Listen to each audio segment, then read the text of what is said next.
السلام علیکم ورحمۃ اللہ وبرکاتہ۔ وعلیکم السلام ورحمۃ اللہ وبرکاتہ۔ نحمده ونصلی علی رسولہ الکریم، اما بعد فاعوذ باللہ من الشیطان الرجیم، بسم اللہ الرحمن الرحیم، رب اشرح لی صدری ویسر لی امری واحلل عقدۃ من لسانی یفقہوا قولی۔ کتاب الطب، باب النفث فی الرقیہ، دم کرتے ہوئے پھونک مارنا۔ پھونک مارنے کے لیے عربی میں کئی لفظ استعمال ہوتے ہیں، جیسے نفخہ، نفخ سور، نفثا، نفاثات فی العقد، اور تفلا۔ تو عربی زبان میں جو خالص پھونک ہوتی ہے، جس میں تھوک کی ملاوٹ نہ ہو، وہ نفخ کہلاتی ہے۔ اور پھونک کے ساتھ اگر تھوڑا تھوڑا تھوک ہو، یعنی تھوڑی تھوڑی تھتکار سی ہو، تو وہ نفث کہلاتی ہے۔ اور جب خالص تھوک ہو، یعنی زیادہ تھوک ہو، تو تفل یا بزاق کہا جاتا ہے اس کو۔ تو سوال یہ پیدا ہوتا ہے کہ دم کرتے ہوئے تھوکنا یا تھتکارنا یا پھونکنا، اس کا مقصد کیا ہے؟ اس میں دراصل شیطان کی ذلت مقصود ہوتی ہے، یعنی شیطان پر تھوکا جاتا ہے۔ حدثنا خالد بن مخلد حدثنا سلیمان عن یحیی بن سعید قال سمعت ابا سلمة قال سمعت ابا قتادة يقول سمعت النبي صلی اللہ علیہ وسلم يقول الرؤيا من اللہ والحلم من الشیطان۔ ابو قتادہ کہتے ہیں کہ میں نے نبی صلی اللہ علیہ وسلم کو فرماتے ہوئے سنا کہ خواب اللہ کی طرف سے ہوتا ہے اور برا خواب شیطان کی طرف سے۔ فَإِذَا رَأَى أَحَدُكُمْ شَيْئًا يَكْرَهُهُ فَلْيَنْفِثْ، پھر جب تم میں سے کوئی ایسی چیز دیکھے جس کو وہ ناپسند کرتا ہے تو اسے چاہیے کہ تھتکار دے۔ حِينَ يَسْتَيْقِظُ، جب اس کی آنکھ کھلتی ہے، 3 مرات، 3 بار۔ وَيَتَعَوَّذْ مِنْ شَرِّهَا، اور اس خواب کے شر سے پناہ لے لے، یعنی اللہ تعالی کی۔ فَإِنَّهَا لَا تَضُرُّهُ، تو بے شک وہ خواب اس کو نقصان نہیں دے گی، تکلیف نہیں دے گی۔ وقال ابو سلمہ، اور ابو سلمہ کہتے ہیں وَإِن كُنتُ لَأَرَى الرُّؤْيَا، کہ میں ایسے خواب دیکھتا تھا اثقل علی من الجبل، جو مجھ پر پہاڑ سے بھی زیادہ بھاری ہوتے تھے، یعنی ایسا خواب میں دیکھتا گویا میرے سر پہ پہاڑ پڑ گیا ہو۔ فما ہوا الا ان سمعت ھذا، تو نہیں وہ اب ایسی کیفیت مگر یہ کہ جب سے میں نے سنا ھذا الحدیث، اس حدیث کو، فما ابالیھا، تو میں اب اس کی پرواہ نہیں کرتا۔ یعنی جب سے میں نے یہ حدیث سنی ہے تو اس کے بعد سے مجھے اب پرواہ نہیں، کیونکہ میں ایسا خواب آنے کے بعد تھتکار دیتا ہوں اپنے بائیں طرف۔ تو یہاں پر رؤیا اور حلم میں فرق کیا گیا ہے، اور یہ بتایا گیا کہ الرؤیا من اللہ والحلم من الشیطان۔ تو رؤیا وہ چیز ہے، رآ سے ہے یہ بھی، جسے انسان اپنی نیند میں دیکھتا ہے۔ فیما یری النائم فی نومہ، یعنی سوتے ہوئے دیکھتا ہے۔ اکثر یہ سچا خواب ہوتا ہے، یعنی اس میں کوئی ایسی چیز نہیں ہوتی جو بے قرار کرے انسان کو یا بری ہو۔ اور حلم جو ہے برے خواب کو کہتے ہیں، ڈراؤنے خواب کو۔ تو برے خواب دیکھنے پر شیطان کو تھو تھو کیا جاتا ہے، اور شیطان کے شر سے اللہ تعالی کی پناہ مانگی جاتی ہے۔ تو ایسا کرنے سے شیطان کی تذلیل ہوتی ہے۔ تو اس سے یہ بات پتہ چلتی ہے کہ دم کرتے ہوئے تھتکارنے کا بھی جواز ہے، اور تعوذ بھی دم ہی کی ایک قسم ہے۔ اور امام بخاری نے ان لوگوں کی تردید کی ہے جن کا موقف یہ ہے کہ دم کرتے وقت تھتکارنا نہیں چاہیے، کیونکہ قرآن مجید میں نفاثات کے شر سے پناہ مانگنے کی تلقین ہے۔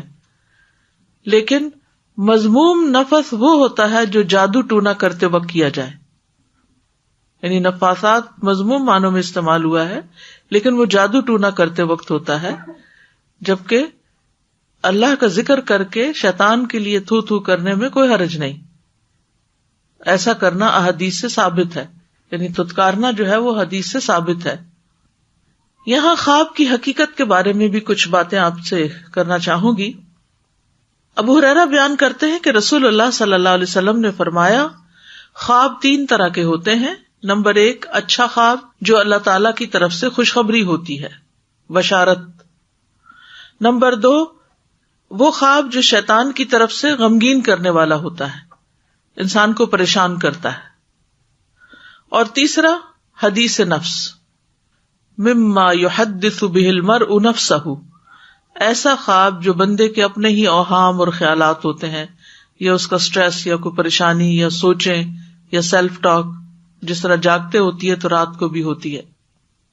تو وہ خواب جو اللہ تعالی کی طرف سے ہوتا ہے وہ خواب واضح بھی ہوتا ہے اور اس کا انسان کو مطلب بھی کچھ نہ کچھ سمجھ آ رہا ہوتا ہے، اور انسان خود بھی ان خوابوں کا معنی نکال لیتا ہے کیونکہ واضح خواب ہوتا ہے. شیطان کی طرف سے جو خواب ہوتا ہے وہ عام طور پر پراگندہ قسم کا ہوتا ہے، کوئی اس کا منہ سر نہیں ہوتا، کبھی کچھ دیکھ رہا ہے کبھی کچھ دیکھ رہا ہے، یعنی کوئی اس کا سر پیر نہیں. وہ دراصل شیطان انسان کے ساتھ کھیل رہا ہوتا ہے. اور ایسا خواب بھی پراگندہ ہوتا ہے جو انسان اپنی بیداری کی حالت میں سوچتا ہے اور پھر اس کو اس کی فکر ہوتی ہے، جیسے کہیں سفر کرنا ہوتا ہے یا کوئی امتحان آ رہا ہوتا ہے یا کوئی اور اسی طرح کا امپورٹنٹ کام، تو انسان کا دل دماغ اسی میں مشغول ہوتا ہے، حتیٰ کہ جب وہ سوتا ہے تو دل دماغ اسی چیز میں مشغول ہوتا ہے، تو اسی سے متعلق پھر انسان خواب دیکھ رہا ہوتا ہے. اب سوال یہ پیدا ہوتا ہے کہ اگر خواب آتا ہے انسان کو تو انسان کو کرنا کیا چاہیے؟ اگر اچھا خواب آئے تو اس موقع پر نمبر 1 اللہ کا شکر ادا کرنا چاہیے اور خوش ہونا چاہیے. صحیح بخاری کی روایت میں ابو سعید خدری نے نبی صلی اللہ علیہ وسلم کو فرماتے ہوئے سنا کہ جب تم میں سے کوئی شخص ایسا خواب دیکھے جسے وہ پسند کرتا ہے تو وہ اللہ کی طرف سے ہے. اذا رأى احدكم رؤيا يحبها فانما هي من اللہ، تو پھر کیا کرے؟ فلیحمد اللہ، لہذا اس پر اللہ کا شکر ادا کرے اور اس کو بیان بھی کرے، ہر ایک سے نہیں، اس سے جس سے وہ محبت کرتا ہے یا جو خیر خواہ ہے اس کا. صحیح مسلم کی روایت میں آتا ہے ابو قتادہ رضی اللہ عنہ سے کہ رسول اللہ صلی اللہ علیہ وسلم نے فرمایا اگر کوئی اچھا خواب دیکھے تو خوش ہو جائے، یعنی خوش ہونا چاہیے، خوشی ملنے پر خوش بھی ہونا چاہیے، اور جس سے وہ محبت کرتا ہے اس کے علاوہ کسی کو نہ بتائے. جیسے یوسف علیہ السلام کو ان کے والد نے کہا تھا کہ لا تقصص رؤیاک علی اخوتک، بہت ہی اچھا خواب تھا لیکن منع کر دیا کہ بھائیوں کو بھی نہیں بتانا کیونکہ بھائی محبت نہیں کرتے تھے.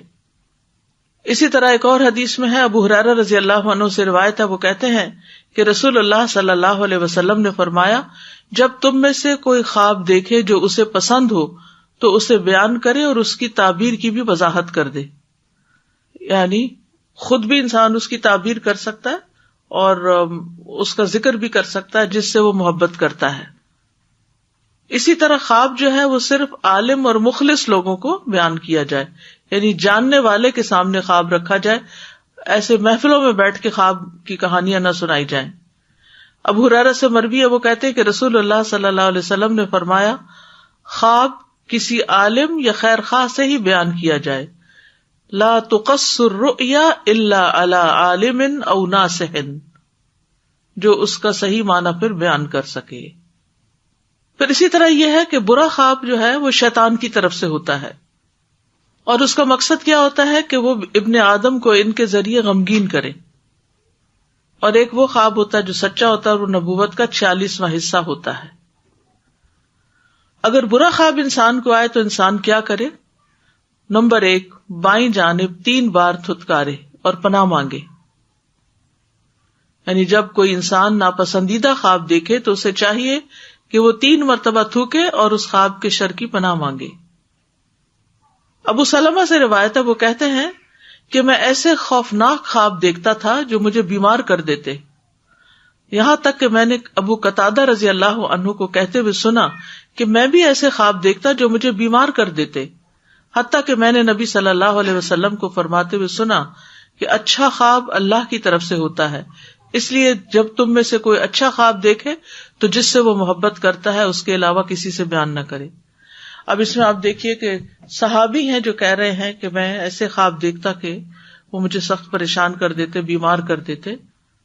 تو اگر کسی بھی نیک انسان کو کوئی برا خواب آتا ہے یا برے خواب آنے لگتے ہیں تو شیطان غمگین کرتا ہے، اس پر پریشان نہیں ہونا چاہیے کہ میں کوئی بہت شاید گناہگار انسان ہوں. تو مایوسی کی بات نہیں آنی چاہیے کہ اس وجہ سے شاید میرے ساتھ ایسا ہو رہا ہے. نہیں، کسی کے ساتھ بھی ایسا ہو سکتا ہے. تو جب تم میں سے کوئی ناپسندیدہ خواب دیکھے تو اس کے شر اور شیطان کی شر سے اللہ کی پناہ مانگے. 3 بار بائیں طرف تو کرے اور کسی سے بیان نہ کرے. ایسا کرنے سے وہ خواب اس کو قطعاً نقصان نہیں دے گا. نمبر 2، پہلو بدلنا. جب برا خواب دیکھیں تو دائیں پہلو پہ ہے تو بائیں پہ ہو جائیں، بائیں پہ ہے تو دائیں پہ ہو جائیں، یعنی پوزیشن چینج کر لیں. نمبر 3، اٹھ کر نماز پڑھیں، نفل پڑھیں، یہاں تک کہ اس کا خوف دور ہو جائے. رسول اللہ صلی اللہ علیہ وسلم نے فرمایا جس وقت زمانہ قریب ہو جائے تو مومن کا خواب چھوٹا نہیں ہوگا. زمانہ قریب ہو جائے کا مطلب یہ کہ وقت کم ہونے لگے، دن رات کا باہمی وقت کم لگے، کیونکہ مومن کا خواب نبوت کے 40ویں حصوں میں سے ایک ہے، اور جو نبوت سے ہو وہ جھوٹ نہیں ہوتا. محمد بن سیرین کہتے ہیں میں بھی یہی کہتا ہوں، اور کہتے ہیں کہا جاتا ہے کہ خواب 3 طرح کے ہوتے ہیں: دل کے خیالات، شیطان کا ڈرانا، اور اللہ کی طرف سے خوشخبری. جس نے خواب میں کسی بری چیز کو دیکھا چاہیے کہ اسے کسی سے بیان نہ کرے اور کھڑا ہو کر نماز پڑھنے لگے. اگر مثلا رات کو نہیں ہمت ہوئی، نہیں پڑھا گیا، تو دن کو کوئی نفل وغیرہ پڑھ لے. نمبر 4، خواب کسی کو نہ بتانا. کسی دوست اور کسی دشمن اور کسی تعبیر کرنے والے اور نہ کرنے والے کسی کو بھی یہ خواب نہ بتائیں جو برا خواب آیا ہو آپ کو، اپنے بارے میں یا کسی اور کے بارے میں. تو جب آپ یہ 4 کام کر لیں گے تو یہ خواب آپ کو کبھی نقصان نہیں دے سکے گا. جابر کہتے ہیں کہ ایک اعرابی نبی صلی اللہ علیہ وسلم کی خدمت میں حاضر ہوا. کہا اللہ کے رسول، میں نے خواب میں دیکھا ہے کہ میرے سر کو تلوار کا نشانہ بنایا گیا ہے اور وہ لڑکتا ہوا جا رہا ہے اور میں اس کے پیچھے دوڑ رہا ہوں. تو رسول اللہ صلی اللہ علیہ وسلم نے اس اعرابی سے فرمایا نیند کی حالت میں شیطان تمہارے ساتھ جو چھیڑ خانی کرے وہ لوگوں کو نہ بتاؤ. یعنی وہ جس قسم کی حرکتیں کرتا ہے تم سے سوتے ہوئے خواب کے اندر، تو وہ دوسروں کو تک مت لے جاؤ. اسی طرح برا خواب اگر کوئی آپ کو بتا رہا ہو تو آپ اس کی تعبیر نہ کریں، اور اگر آپ کو خود آئے تو اپنے اندر بھی نہ تعبیر کریں اس کی، کیونکہ خواب جو ہے وہ تعبیر کے ساتھ بندھا ہوا ہوتا ہے. ابو ہریرہ کہتے ہیں کہ رسول اللہ صلی اللہ علیہ وسلم نے فرمایا اگر تم میں سے کوئی ناپسندیدہ خواب دیکھے تو نہ اسے بیان کرے نہ اس کی تعبیر کی وضاحت کرے، یعنی دل میں اس کی تعبیر نہ نکالے. اگر برے خواب کی تعبیر نہ کی جائے تو اس خواب کا نقصان نہیں پہنچتا. تو کبھی کوئی شخص آتا نا آپ کے پاس اور کہتا ہے میں نے ایک ناپسندیدہ خواب دیکھا ہے، تو آپ اسے کہیں کہ مجھے خواب مت سناؤ، یہ 4 کام کر لو. کون کون سے؟ بائیں طرف تتکارنا، پوزیشن چینج کرنا، نماز پڑھنا، خواب کسی کو نہیں بتانا. تو جیسا کہ نبی صلی اللہ علیہ وسلم نے بتایا ہے کہ پھر یہ خواب انسان کو نقصان نہیں دے گا. ٹھیک ہے. اور اگر وہ شخص اصرار کرے نہیں مجھے تعبیر چاہیے، مجھے تو ضروری پوچھنا ہے، تو آپ اسے کہیں کہ نہ میں تعبیر بیان کر سکتا ہوں نہ کوئی اور. اس کو ڈسکریج کرے، کیونکہ اس کی خیرخواہی اسی میں ہے. تو انسان پہ لازم ہے کہ وہ اپنے آپ کو پرسکون کرے اور خواہ ایسے خواب کے پیچھے مت جائے. سورۃ المجادلہ میں بھی آتا ہے انما النجوى من الشیطان لیحزن الذین آمنوا، کہ نجوہ جو ہے، یہ سرگوشی جو ہے وہ شیطان کی طرف سے ہوتی ہے تاکہ ایمان والوں کو غمگین کرے. اور یہ بھی سرگوشی ہی کی ایک قسم ہے کہ وہ رات کو خواب میں آ کر پریشان کرتا ہے. اگر کوئی شخص آپ سے خواب کی تعبیر پوچھے تو خواب کی تعبیر کے کچھ اصول ہیں. نمبر 1، خواب تعبیر کے مطابق واقع ہو جاتا ہے. ٹھیک ہے. اس کی مثال ایسے ہی ہے کہ جیسے ایک آدمی نے اپنی ایک ٹانگ اٹھا لی، اب وہ انتظار میں ہے کہ اسے کب رکھے.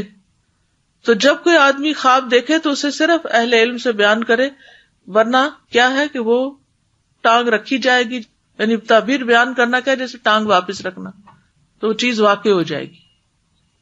تو تعبیر جو ہے ہر شخص کو تعبیر کرنی بھی نہیں چاہیے. مثلاً کوئی کسی کو اپنا خواب سنا رہا تو بیچ میں خواہ بخواہ انٹرپٹ کر کے آپ تعبیر نہ بتانا شروع کر دیں. وہ آپ سے پوچھ بھی نہیں رہا اور آپ بول دیتے ہیں. یا کسی کا کوئی خواب سنے تو اچانک نہ سوچا نہ سمجھا منہ سے کچھ نکال دیا، یہ بھی نہیں ہونا چاہیے. ابو ہریرہ سے روایت ہے کہ رسول اللہ صلی اللہ علیہ وسلم نے فرمایا، مومن کا خواب نبوت کے 40 حصوں میں سے ایک ہوتا ہے. تو مومن جو ہے وہ مومن کے بارے میں حسن ظن رکھتا ہے. تو اب اگر نبوت کا 40واں حصہ ہے تو وہ وحی کی ایک قسم ہے، اور پھر اس کی تفسیر نہیں کرنی چاہیے جب تک کہ علم نہ ہو. ٹھیک ہے نا. پھر اسی طرح یہ ہے کہ تعبیر کرتے وقت حالات کا بھی تعین کرنا چاہیے کہ کس نے خواب دیکھا ہے، کب دیکھا ہے، دن کو دیکھا ہے، رات کو دیکھا ہے، کہیں اس کے خیالات ہی تو نہیں. پھر اسی طرح بعض لوگ ایک کتاب تعبیر الرؤیا جو ہے اس کو ابن سیرین کی طرف منسوب کرتے ہیں، جبکہ وہ عبد الغنی نابلسی کی کتاب ہے تعطیر الانام فی تعبیر المنام. تو اس کے ساتھ کچھ تبدیلیاں کر کے تو اسے غلط منسوب کر دیا گیا ابن سیرین کی طرف. ٹھیک ہے جی. آپ Ustaz ji, in the first hadith that was mentioned, that when you see a good dream, you can mention, فَلْيُحَدِّثْ. So it is like a recommendation that it should be mentioned, because sometimes many people اس کا یہ مطلب ہے کہ جیسے کس کو وہ اگلی حدیث میں بتا دیا گیا، Right, عالم کو اور خیر خواہ کو بتائے، یعنی اسے وہ بتا سکتا ہے لیکن برا تو بتانا ہی نہیں چاہیے. Right, but I mean for the good dream, when someone sees a good dream about someone, is it something that is encouraged that you go and tell that person? Yeah. It is. Okay, alhamdulillah. And with regards to this thing that someone sees a bad dream, and then the first step is that they would spit on the left side for 3 times. So that obviously is right after that someone already knows and has seen. If they come to you next day and say, okay, I saw a very bad dream last night, do you tell them to do that even then? نہیں، وہ تو رات کو ہی It's only at that time, right? So I just wanted to ask, what is ta'bir exactly? Like if somebody sees a dream and comes to you and tells you, I saw, maybe it was a person who has died recently and they were in this condition, they looked like this, they said this. And if you end up saying something like, that's a good dream, is saying a good dream ta'bir, or is it like, It's a ta'bir. That's a ta'bir. Yes. So saying that that's a good dream. Yeah. You should not say anything. بس یہ کہ اگر کوئی اپنی اس طرح کی بات کرتے تو اسے یہ کہ تسلی رکھو اور دعا کرو اور جو کرنے کے کام ہے وہ بتائیں. So then we shouldn't say anything at all. اگر اچھی خواب ہو تو پھر تو کہہ سکتے ہیں، ہاں، لیکن اگر خراب خواب ہے تو ہم اسے غلط بیان نہیں کریں کہ اچھا ہے. Assalamu alaikum. وعلیکم السلام. I was wondering the difference between the good dream, the true dream, and then the third category dream, which is something based on what has happened during the day. What if the good dream is, yes, you've been discussing something during the day and then you dream about it in a good way? So is that still part of the third category, or does it? It's part of third category. Okay. So Azari, I was thinking sometimes when you wake up, you don't necessarily think that it was a bad dream, and it's not a bashara as well, and it's someone who's hardly related to you, or you would think about them, and you see them, maybe they had passed away and they're in the dream and they're asking for something, or about the death of someone who's related to you. اس کے maybe بارے far. میں کہتے ہیں کہ جب کوئی فوت شدہ بندے کو دیکھتا ہے تو جس حال میں دیکھتا ہے وہ اسی میں ہی ہوتا ہے، اور اگر وہ کچھ مانگتا ہے تو صدقہ کرنا چاہیے اور اس کے لیے دعا کرنی چاہیے. اٹس کائنڈ آف ریمائنڈر، جیسے سب کوئی آ کے تو بعض اوقات وہ کچھ کہتا ہے کرنے کو وہ کر لینا چاہیے، کوئی قرض ادا کرنے کو یا کوئی وصیت پوری کرنے کو یا کچھ بھی اس طرح کا. ایسے کئی واقعات ملتے ہیں، یعنی گائیڈ لائن بھی ہوتی ہے. جیسے سورۃ یوسف میں خوابوں کا ذکر ہے جو بادشاہ نے دیکھے، اور ضروری نہیں کوئی نیک آدمی اچھا خواب دیکھے گا اور کوئی برا برا ہی دیکھے گا. اب وہ نان مسلم تھا بادشاہ جس نے بالکل سچا خواب دیکھا تھا، وہ جو 7 گائیں ہیں پتلی ہیں جو موٹی گایوں کو کھا رہی ہیں. بعض اوقات آپ آیت الکرسی اور سب کچھ پڑے ہوئے ہوتے ہیں، پھر بھی آپ کو کوئی نہ کوئی برا خواب آ سکتا ہے. جیسے آپ صبح شام کے اذکار پڑھتے ہیں پھر بھی شیطان وسوسہ ڈالنے میں کامیاب ہو جاتا ہے کبھی، لیکن انشاءاللہ وہ نقصان نہیں دے سکے گا. جی. آپ نے جیسے فرمایا کہ اپنے خواب جب دیکھیں تو اگر برا خواب ہے تو خود سے بھی تعبیر نہ کریں، لیکن ایک آٹومیٹک خیال آ جاتا ہے. خیال تو آ جاتا ہے اس کو جھٹکیں اور تعوذ پڑھیں. حدثنا عبد العزیز ابن عبد اللہ الاویسی حدثنا سلیمان عن یونس عن ابن شہاب عن عروة بن الزبیر عن عائشة رضی اللہ عنہا قالت کان رسول اللہ صلی اللہ علیہ وسلم اذا اوى الى فراشه نفث في كفيه بقل هو الله احد وبالمعوذتين جميعا ثم يمسح بهما وجهه وما بلغت يداه من جسده. قالت عائشة فلما اشتكى كان يأمرني ان افعل ذلك به. قال يونس كنت ارى ابن شهاب يصنع ذلك اذا اتى الى فراشه. حضرت عائشہ رضی اللہ تعالیٰ عنہ کہتی ہے کہ رسول اللہ صلی اللہ علیہ وسلم جب اپنے بستر پر آتے تو وہ اپنی ہتھیلیوں میں 3 بار پھونک مارتے قل هو اللہ اور معوذتین پڑھ کر، جمیعاً ساری یعنی تینوں صورتیں پڑھ کے، ثم یمسح بہما وجہہ پھر ان ہاتھوں کے ساتھ اپنے چہرے کا مسح کرتے، وما بلغت یداہ من جسدہ اور جہاں بھی ان کے دونوں ہاتھ ان کے جسم تک پہنچتے یعنی سیلف رکیا کرتے. قالت عائشہ تو حضرت عائشہ کہتی ہیں فلما اشتکا پھر جب آپ بیمار ہو گئے، کان یأمرنی ان افعل ذلک بہ تو آپ مجھے حکم دیتے تھے کہ میں آپ کے ساتھ ایسا کروں یعنی نبی صلی اللہ علیہ وسلم کے لیے ایسا کروں. قال یونس کنت ارا یونس کہتے ہیں میں نے دیکھا ابن شہاب زہری کو یصنع ذلک وہ بھی ایسا کرتے تھے یعنی ہاتھوں پہ دم کر کے پھر وہ ہاتھ پھیرتے تھے. اذا اتی الی فراشہ جب وہ اپنے بستر کی طرف آتے تھے. تو اس حدیث سے یہ پتہ چلتا ہے کہ نبی صلی اللہ علیہ وسلم کی بیماری میں حضرت عائشہ رضی اللہ تعالی عنہا ان کو دم کرتی تھی، اور یہ اس بیماری کا واقعہ ہے جس میں نبی صلی اللہ علیہ وسلم نے وفات پائی تھی. تو آپ خود ہی دم کرتے تھے، جب بیماری نے شدت اختیار کر لی تو پھر حضرت عائشہ کو حکم دیا کہ وہ آپ کو دم کریں. تو اس سے یہ پتہ چلتا ہے کہ چھوٹے بچوں کو والدین بھی کر سکتے ہیں، کوئی بیمار ہے تو اس کو بھی آپ کر سکتے ہیں. تو امام بخاری نے لفظ نفث سے یہ عنوان ثابت کیا ہے کہ معوذات پڑھ کر اپنے ہاتھوں پر پھونک مارتے کہ اس میں تھوڑا سا لعاب دہن بھی شامل ہو جاتا، چتکارتے بھی تھوڑا تھوڑا. نبی صلی اللہ علیہ وسلم کو جو نفث تھا اس کے متعلق ایک معجزہ بھی بیان کیا جاتا ہے. صحیح بخاری میں آتا ہے، یزید بن ابو عبید سے روایت ہے، وہ کہتے ہیں کہ میں نے سلمہ بن اکوع رضی اللہ عنہ کی پنڈلی پر ایک زخم کا نشان دیکھا تو پوچھا کہ ابو مسلم یہ کیسا زخم ہے، یعنی پنڈلی پہ زخم لگا ہوا ہے. انہوں نے کہا یہ تلوار کا زخم ہے جو مجھے خیبر کے دن لگا تھا. تو لوگوں نے کہا کہ سلمہ تو مارے گئے. بس تب میں نبی صلی اللہ علیہ وسلم کی خدمت میں حاضر ہوا، آپ نے اس پر 3 بار دم کیا. میں نے اس وقت سے اس زخم کی کوئی تکلیف محسوس ہی نہیں کی. حالانکہ لوہے کا زخم جو ہوتا ہے اس کی اپنی ایک وس جس کو بولتے ہیں یا زہریلا پن بھی ہوتا ہے اس کے اندر. تو اس باب سے کیا سمجھ میں آیا؟ رات کے وقت اپنے آپ کو دم کرنا، اس کو عادت بنا لیجیے. یہ بھی پروٹیکشن کا ذریعہ. بٹ پہ جا کے کرنا، یہ مسلح پہ بیٹھ کے نہیں کرنا. اور کیا پتہ چلتا ہے کہ جو خود نہ کر سکے، چھوٹا ہو یا بیمار ہو، اس کو دوسرا مدد کر دے. یعنی یہ ایک ایسا عمل ہے جس کو آپ نے اپنی مرض الموت میں بھی نہیں چھوڑا، انتہائی تکلیف کی حالت میں بھی نہیں چھوڑا، اور ہم بغیر کسی تکلیف کے نہیں کرتے، غافل ہو کے سوتے ہیں. تو پروٹیکشن بہت ضروری ہے اپنی، مختلف طرح کے شر سے، شیطان سے، بیماریوں سے، وائرس سے. رات کو ہمیں نہیں پتا ہوتا سوتے ہوئے کون سی چیز آ جائے، کوئی کاٹ جائے، کچھ اثرات ہوں، کوئی نقصان دے. ہم تو بے ہوش ہوتے ہیں، ہمیں کیا خبر. تو اس لیے یہ دم کرنا بہت ضروری ہے رات کے وقت. جن ماؤں کے بچے چھوٹے ہیں وہ بھی. اور پھر یہ کہ جسم پہ ہاتھ پھیر کے کیا جائے، تتکار کے کیا جائے، کیونکہ بعض اوقات ہم صورتیں تو پڑھ لیتے ہیں لیکن ہاتھوں پہ پھونک نہیں مارتے. اس پھونک میں تھوڑی تھوڑی گیلی چینٹیں نہیں ہوتی اور پھر اس کو اپنے اوپر نہیں پھیرتے. تو یہ ایک پروٹیکشن بھی ہے اور یہ ایک علاج بھی ہے. ٹھیک ہے جی. Ustad, is there a name of this process when we rub the hands all over the body? Because Alhamdulillah, my daughter, she has learnt before sleeping, she recites Muwazzatan Aman. She's done. I try to teach her, okay, blow this on your body. So why are you asking me to do this? What is this, Mama?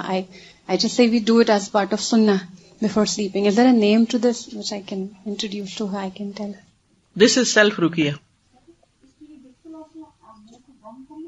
نہیں, یہ سامنے رکھ کے ایسے کر لیں, ہتھیلیاں سامنے ہو اور ان کے اندر پھونکا جائے. جب تک پڑھ رہے ہیں آگے ہی رہو منہ کے. I was wondering if you have like 3 children, so do they do it? Could you, if they're falling asleep, they've all fallen asleep and you know they haven't done the ruqya, then you do it and then you blow once. Can you keep blowing? Collective, yes. Do it one time, all 3 together, rub, and then again 3, and then, and if you are lazy and sleepy, it can't do 3 times, at least 1 time. But it's recommended 3 times. Yani separately. Not everything 3 times, 9 times and once blow and. حدثنا موسى بن اسماعيل حدثنا ابو أوانة عن ابي بشر عن ابي المتوكل عن ابي سعيد ان رهطا من اصحاب رسول الله صلی اللہ علیہ وسلم انطلقوا في سفرة. حدیث پیچھے گزر چکی ہے. ابو سعید سے روایت ہے کہ اصحاب رسول صلی اللہ علیہ وسلم کا ایک گروہ, یعنی ساتھیوں کا ایک گروہ یا آپ کے کچھ ساتھی ایک سفر پہ گئے. سافروہا, جو انہوں نے سفر کیا. حتی نزلوا بحی من احیاء العرب, یہاں تک کہ عربوں کے قبیلوں میں سے کسی قبیلے کے پاس وہ اترے. فاستضافوہم, تو ان سے مہمانی طلب کی. فابوا ان یضیفوہم, تو انہوں نے مہمانی کرنے سے انکار کر دیا, انہیں اپنا مہمان بنانے سے انکار کر دیا. فلدغ سید ذلک الحی, تو اس قبیلے کے سردار کو کچھ کاٹ گیا. فسعوا لہ بکل شیء, تو انہوں نے اس کے لیے ہر کوشش کر ڈالی. لا ینفعہ شیء, اس کو کوئی چیز فائدہ نہیں دے رہی تھی. فقال بعضهم, تو بعض ان میں سے کہنے لگے, لو اتیتم ہؤلاء الرہط الذین قد نزلوا بکم, اگر تم ان لوگوں کے پاس, اس گروپ کے پاس جاؤ جو تمہارے پاس آ کے اترے ہیں. لعلہ ان یکون عند بعضهم شیء, ہو سکتا ہے ان میں سے کسی کے پاس کوئی چیز ہو. فاتوہم, تو وہ ان کے پاس آئے. فقالوا یا ایھا الرہط ان سیدنا لدغ, اے لوگو ہمارا سردار ڈسا گیا ہے. فسعینا لہ بکل شیء, تو ہم نے اس کے لیے ہر طرح کی کوشش کر ڈالی ہے, ہر چیز ٹرائی کر لی ہے. لا ینفعہ شیء, اس کو کچھ بھی فائدہ نہیں دے رہی کوئی چیز. فہل عند احد منکم شیء, تو کیا تم میں سے کسی کے پاس کوئی چیز ہے, کوئی علاج, کوئی ٹوٹکا. فقال بعضهم نعم واللہ انی لراق, تو ان میں سے کسی نے کہا, ہاں اللہ کی قسم میں ایک راقی ہوں. راقی ہوتا ہے رقیہ کرنے والا. ولیکن واللہ قد استضفناکم فلم تضیفونا, لیکن بخدا تم لوگوں سے ہم نے مہمانی طلب کی تو تم نے ہمیں مہمان نہیں بنایا. فما انا براق لکم حتی تجعلوا لنا جعلا, اور میں تم پر رقیہ کرنے والا نہیں ہوں یہاں تک کہ تم ہمارا بھی حصہ لگاؤ. فصالحوہم علی قطیع من الغنم, تو انہوں نے ان سے مصالحت کر لی کچھ بکریوں پر. قطیع ویسے قطع سے ٹکڑا, یعنی فلاک. فانطلق فجعل يطفل ويقرأ الحمد للہ رب العالمین, تو وہ چل دیا اور جا کے دم کرنے لگا, جھاڑنے لگا اور الحمد للہ رب العالمین پڑھنے لگا. حتی لکأنما نشط من عقال, یہاں تک کہ وہ سردار اس طرح چاقو چوبند ہو گیا جیسے اس سے کسی رسی کو کھول دیا گیا ہو. فانطلق یمشی ما به قلبۃ, تو وہ اٹھ کے چل دیا کہ اس پر کوئی بھی تکلیف نہ تھی. قال فاوفوہم جعلہم, پھر انہوں نے ان کا حق انہیں دے دیا. الذی صالحوہم علیہ, جس پر انہوں نے ان سے مصالحت کی تھی. فقال بعضهم اقسموا فقال الذی رقا لا تفعلوا, تو بعض نے کہا کہ اب یہ بکریاں سب مل کے تقسیم کر لو. تو جس نے رقیہ کیا تھا اس نے کہا ایسا مت کرو. حتی ناتی رسول اللہ صلی اللہ علیہ وسلم, یہاں تک کہ ہم رسول اللہ صلی اللہ علیہ وسلم کے پاس آئیں. فنذکر لہ الذی کان, تو پھر ہم ان سے جو واقعہ ہوا ہے اس کا ذکر کریں. فننظر ما یأمرنا, پھر ہم دیکھیں کہ آپ کیا حکم دیتے ہیں. فقدموا علی رسول اللہ صلی اللہ علیہ وسلم, تو وہ سب لوگ رسول اللہ صلی اللہ علیہ وسلم کے پاس آئے. فذکروا لہ فقال وما یدریک انہا رقیۃ، تو انہوں نے آپ کو ذکر کیا تو آپ نے فرمایا تمہیں کیسے پتا چلا کہ یہ رقیہ تھا؟ اصبتم، تمہیں درست سمجھا، اقسموا، تقسیم کرو، واضربوا لی معکم بسہم، اور میرا بھی ان بکریوں میں حصہ لگاؤ. اس حدیث سے یہ پتہ چلتا ہے کہ دم کرتے ہوئے متاثرہ حصے کو تھوک بھی لگائی جا سکتی ہے، جس طرح انہوں نے رقیہ کیا. یعنی تھتکارا بھی جا سکتا ہے، پھونک کے ساتھ چند چیٹے ہوں، اور اس کے علاوہ جس جگہ پر درد ہو وہاں تھوک لے کے ملا بھی جا سکتا ہے، کیونکہ اس حدیث سے پتہ چلتا ہے کہ دم کرنے والے نے اس جگہ پر لعاب دہن بھی لگایا تھا. تو جب دم کرتے وقت زیادہ تھوک لگانے کی اجازت ہے تو پھونک میں اگر کوئی چھینٹے آ جائے تو کوئی حرج نہیں ہے. اور سورۃ فاتحہ جو ہے اس کا ایک نام شفا ہے، اور اس کو پڑھ کر جب کسی پہ دم کیا جاتا ہے تو بہت زبردست اثر ہوتا ہے. حضرت عائشہ سے روایت ہے کہ وہ رسول اللہ صلی اللہ علیہ وسلم دم کرتے وقت ایسی پھونک مارتے جس میں لعاب کی معمولی سی ملاوٹ ہوتی تھی. Ustaza, I have 2 questions from yesterday's class. May I please ask? From the topic of evil eye. Evil eye? Yes. So the first question is, as we learned that it is quite possible for one person to give evil eye to himself if somebody stares a lot in the mirror and appreciating how beautiful I am or how good I am. So we should recite Mu'awwidhatayn and stay away from admiring oneself too much. Just in context of that, I was thinking of this dua, which is Allahumma anta hasanta khalqi fahassin khuluqi.